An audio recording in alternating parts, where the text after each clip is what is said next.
horror movies, Mr. Bozak? I do, motherfucker. Hey, what's going on? I'm PJ Bozak. This is Soundfest 2025. Every year, this is the third year in a row I've done this. 31 horror movie reviews in a row. I've done some crazy shit so far. Last night I did Friday the 13th Part 8. Jason Takes Manhattan. I got a little flack for doing that. But whatever, I'm going to review what I want, and how I want, because this is the Bozak Nation, alright? I love each and every one of you guys. Thanks for all the likes, shares, and subscribes. You guys were all a shit. Today we're going to go into the world of body horror. Yes. The other day I talked about Trauma Studios, when I was reviewing the Toxic Avenger from 1984. And I mentioned James Gunn. Yes, James Gunn. He did Suicide Squad. He did Brightburn. He just brought us Peacemaker and the new Superman movie. And the Guardians of the Galaxy, of course. Well, this was his big-time first directorial debut.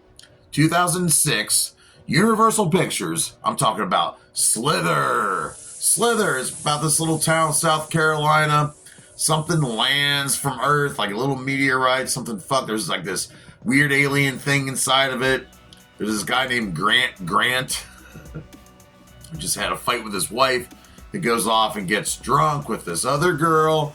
They're fooling around in the woods. They see this whatever meteorite that landed. Something shoots out into his chest. Next thing you know, he's craving meat. He's cooking up some weird scheme with his hot-ass wife, Starla.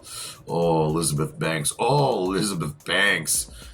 It's a good movie. This guy is pretty much being taken over by an alien, which is trying to take over slowly all the life around him, absorbing him into him in this big, nasty body horror mess that I freaking love. James Gunn, he worked for Troma. He brought us Romeo and Juliet. He learned a lot of shit from Lloyd Kaufman, all the homies there. And by the way, Lloyd Kaufman does show up in this movie.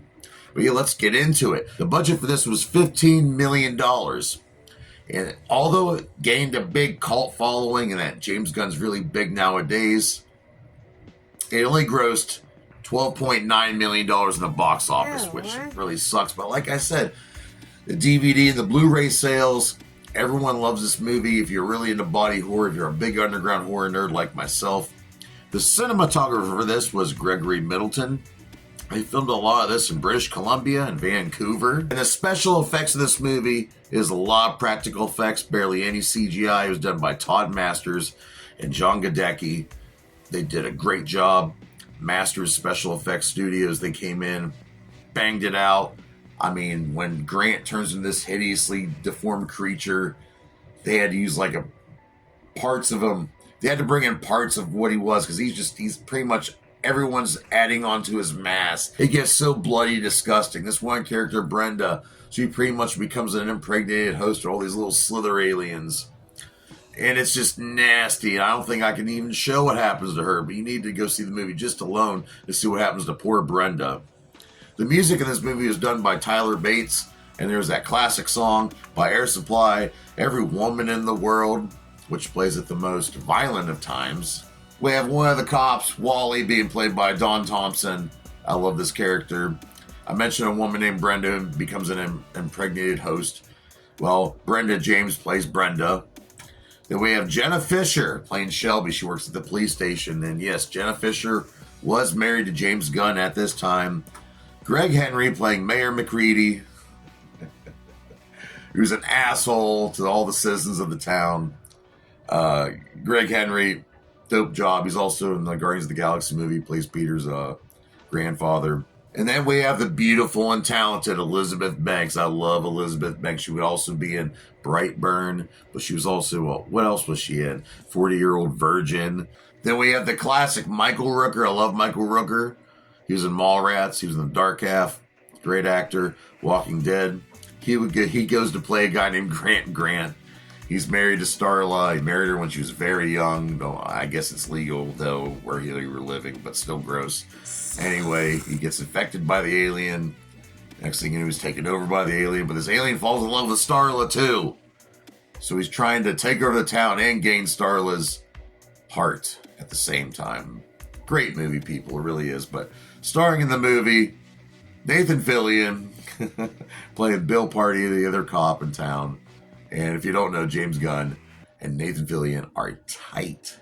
There are some really cool kills in this movie. Like, this guy gets split in half by Grant. There's a lot of crazy shit, like especially the scene where Brenda's impregnated. She's about to give birth to all these slugs.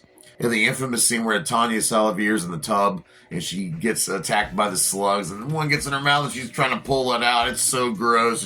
It gives me nightmares. Good stuff. And I also like how when these slugs get into the people and take over the humans, they're automatically linked to Grant's body, his brain. So he's using them all as receivers, so he's speaking through them all. And I really like that touch they added to the movie. But James Gunn, after this here, it didn't really make a lot of money, but he was still going to make the movie he really wanted to make, called Super, which has Rainn Wilson and Michael Rooker's back in it, and Liv Tyler. I reviewed that movie before. If you can, go watch every single James Gunn movie you can. I love every single one that he's done. Some are a little better than others, but I love James Gunn. I really enjoyed his Superman adaptation. I thought it was going to suck. I was wrong. Then I really enjoyed Peacemaker and his work he did in Guardians of the Galaxy. The best stuff in the entire MCU, honestly, in my opinion. Rocket Raccoon forever, bitch. But yeah, what do I rate Slither from Universal Pictures, directed by James Gunn? Ooh, the body horror effects were great. The acting's, what's supposed to be. It's kind of supposed to be campy and cheesy. It's what it was supposed to be. So for alone the fact that I can watch this a couple times a year, the fact that I love James Gunn, I love Elizabeth Banks, of course, I'm going to have to give this a 4 out of 5 dog dicks. And that's a pretty good rating. If you're bitching about it, I don't care. You can unsubscribe if you want, you little bitch face. I don't care. I don't care. Soundfest. It's Halloween. We're lighting candles. We're eating candy. We're summoning spirits. There's things out in the woods looking for us at night. There's creeps. It's like the Night of the Creeps. Wait, did James Gunn rip off Night of the Creeps? Ow. But seriously, I want to thank everyone. Have a happy Samhain season. Happy Halloween. Trick or treat, motherfucker. Well, now that is some fucked up shit.